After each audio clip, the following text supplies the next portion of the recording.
വാഹനവീഥിയിൽ അമ്മിക്കല്ല് ചരിച്ചു വെച്ചതുപോലെ കാണപ്പെടുന്ന 4 നക്ഷത്രങ്ങളാണ് ആയില്യം. ഇത് ഉച്ചയാകുമ്പോൾ തുലാം രാശിയിൽ നിന്ന് സൂക്ഷ്മം 3.5 നാഴിക ചെന്നിരിക്കും. ആയില്യത്തിൻ്റെ ദേവത സർപ്പമാണ്. ആയില്യക്കാർ സർപ്പദൃഷ്ടികളാണെന്ന് വിശ്വസിക്കപ്പെടുന്നു.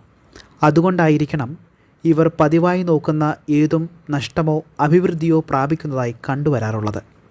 ഏതായാലും ഇവരുടെ ദൃഷ്ടിയിൽ നിന്ന് അസാധാരണമായ ഒരു വിദ്യുൽ പ്രസരണമുണ്ടാകുന്നു എന്ന് തീരുമാനിക്കാം. ഇവരുടെ ദൃഷ്ടി പതിവായി പതിയുന്ന ഭാഗത്ത് അയൽക്കാർ പലയിടത്തും മുള വെച്ച് പിടിപ്പിച്ച് രക്ഷ നേടുന്നതിനായി കണ്ടുവരുന്നുണ്ട്. മുളയിൽ വിദ്യുൽ പ്രസരണം ഏൽക്കില്ലല്ലോ. അസുരഗണത്തിൽപ്പെട്ട ഈ നക്ഷത്രത്തിൻ്റെ ദശാനാഥൻ ബുധനാകുന്നു. ഈ നാളുകാരിൽ ജനിക്കുന്നവരിൽ അധികവും രൗദ്ര സ്വഭാവങ്ങളും ചപലന്മാരുമായിരിക്കും. ഉപകാരസ്മരണ ഇവരിൽ കുറവായേ ഇരിക്കുകയുള്ളൂ. അതുകൊണ്ട് ഇവർ എത്ര ആത്മാർത്ഥതയുള്ളവരാണെന്ന് തോന്നിയാൽ പോലും അടുത്ത് ഇടപഴകുമ്പോൾ മാത്രമേ ഇവരുടെ സ്വഭാവത്തിൻ്റെ സ്വാദറിയാൻ കഴിയുകയുള്ളൂ. നല്ലതുപോലെ സംസാരിക്കുവാനും സന്ദർഭോചിതമായി പെരുമാറുവാനും ഇവർക്ക് കഴിയും.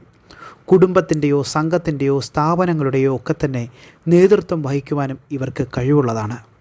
നേതൃത്വത്തിനു വേണ്ടി ആഗ്രഹിക്കുകയും പരിശ്രമിക്കുകയും ചെയ്യുന്ന സ്വഭാവവും ഇവർക്കുണ്ടായിരിക്കും.